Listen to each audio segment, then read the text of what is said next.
लोकसभा चुनाव 2024 की तैयारियां अब जोर पकड़ने लगी हैं, तो एक तरफ INDIA के बैनर तले विपक्ष एकजुट होने की कोशिश करता दिख रहा है, तो दूसरी तरफ एनडीए की अपनी तैयारी है। वहीं यूपी में विपक्षी गठबंधन इंडिया की दो बड़ी पार्टियां कांग्रेस और सपा के बीच मतभेद बढ़ते दिखाई दे रहा है। वहीं इस मामले को लेकर यूपी के पूर्व उप मुख्यमंत्री और राज्यसभा सांसद दिनेश शर्मा ने प्राइम न्यूज से खास बातचीत की। इस दौरान उन्होंने क्या कुछ कहा, सुनिए। 2024 की लोकसभा चुनाव की तैयारियां शुरू हो चुकी हैं। सभी पार्टियां अपने अपने स्तर से रणनीति बनाने में लगी हैं। भारतीय जनता पार्टी का दावा है कि उत्तर प्रदेश में 80 की 80 सीटें हमारे पक्ष में आएंगी। ज़्यादा बातचीत करने के लिए हमारे साथ मौजूद हैं पूर्व deputy CM doctor Dinesh Sharma और वर्तमान में राज्यसभा सांसद दिनेश शर्मा। सर, बहुत स्वागत है, बात करने के लिए बहुत धन्यवाद। सर, इस समय इंडिया गठबंधन, चूंकि जब से इंडिया गठबंधन बना है तब से कुछ न कुछ उन लोगों में आपसी विवाद चल रहा है, मनमुटाव आम हो गए हैं उनके बीच में। क्या लगता है कि उत्तर प्रदेश में क्या इफेक्ट डालेगा इंडिया गठबंधन? देखिए, जहाँ संबंध होते हैं वही मतभेद की बात उठती है। इनमें कभी संबंध हुए ही नहीं जो मतभेद का प्रश्न आ रहा है। ये शुरू से मतभेद के विचारधाराओं वाले थे। ये एक दूसरे को हराकर लड़कर आने वाले लोग थे। ये केवल मोदी जी के डर से सब एक होने का नाटक कर रहे हैं। और आप देखिएगा लोकसभा चुनाव आते आते इस गठबंधन में कितने लोग रह जाते हैं, ये देखने वाला विषय होगा।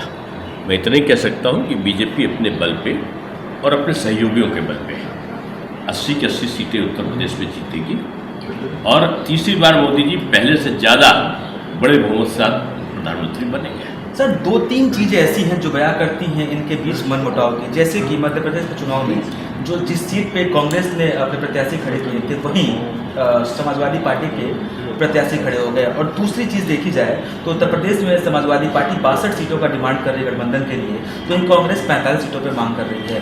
कुछ सीटें ऐसी हैं जो दोनों की एक ही सीट पर डिमांड चल रही है। समाजवादी पार्टी कहती है कि हम उत्तर प्रदेश में मजबूत हैं, तो कांग्रेस भी पीछे नहीं रहती। इसको कैसे देखते हैं? नहीं, ये लोग आपस में साथ में मिलकर लड़े भी हैं, ऐसा नहीं है, और लड़कर हारे भी हैं। और फिर अगर मिलकर लड़ेंगे तो भी हारेंगे और अलग अलग लड़ेंगे तो भी हारेंगे। बीजेपी को इनके मिलने से, इनके रूठने से, इनके मनाने से कोई संबंध नहीं है। बीजेपी अपने कैडर बेस कार्यकर्ताओं के बल पर और अपनी नीति रीति सिद्धांतों के आधार पर और मोदी जी और योगी जी के कामों के आधार पर चुनाव के मैदान में है और ये विजय पताका उसकी फहरेगी।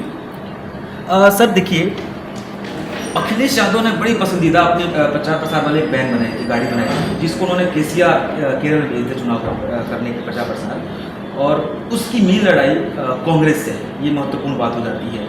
क्या लगता है कि चुनाव आते आते गठबंधन टिक पाएगा इनका? नहीं, अब कौन सी वैन भेजी है? हमको लगता है कि जो जिस पर बैठ कर चुनाव हारे थे उत्तर प्रदेश में, उसी वैन को भेजकर मुझको लगता है कि तेलंगाना में भी चुनाव को हरवाने का उपक्रम होगा।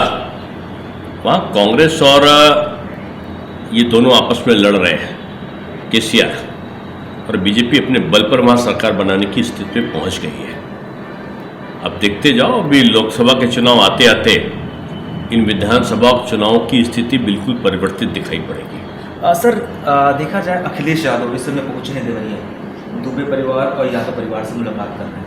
निश्चित तौर पर मुलाकात करना लाजमी है चूँकि इतनी बड़ी घटना है, लेकिन वहाँ पे जाकर जो उनकी बयानबाजी है वो है कि एप्लीकेशन सादे कागज़ पे दे के मुकदमा लिखवाना और यादव परिवार से मिलकर उनको संतावना देना कि आपके साथ न्याय होगा।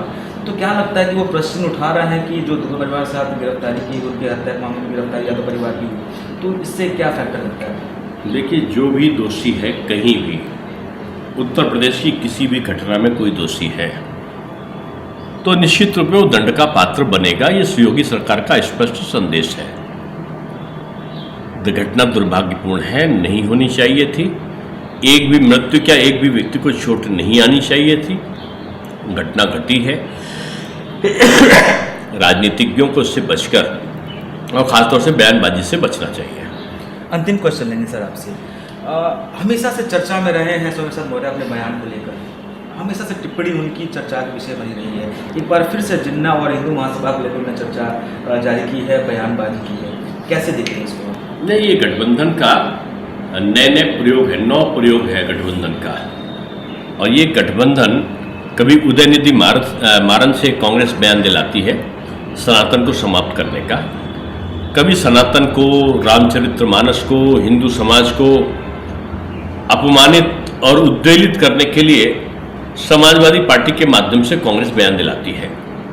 ये कांग्रेस और समाजवादी पार्टी का अधिकृत बयान है। ये किसी व्यक्ति विशेष का नहीं, ये पार्टी विशेष का, ये घमंडिया का ये अधिकृत बयान है और इस बयान की सर्वत्र निंदा हो रही है। निश्चित सर, बहुत शुक्रिया आपको बात करने के लिए। ये थे हमारे साथ बात करने के लिए deputy CM doctor Dinesh Sharma ji. उन्होंने बताया कि विपक्ष चाहे जितनी भी कोशिश कर ले, लोकसभा 24 के चुनाव में उसको मुंह की खानी है। 80 की सीटें भारतीय जनता पार्टी के पाले में आनी है। देखना दिलचस्प होगा कि किसके दाव में कितना दम है। लखनऊ से प्राइम न्यूज़ के लिए नंदन श्रीवास्तव।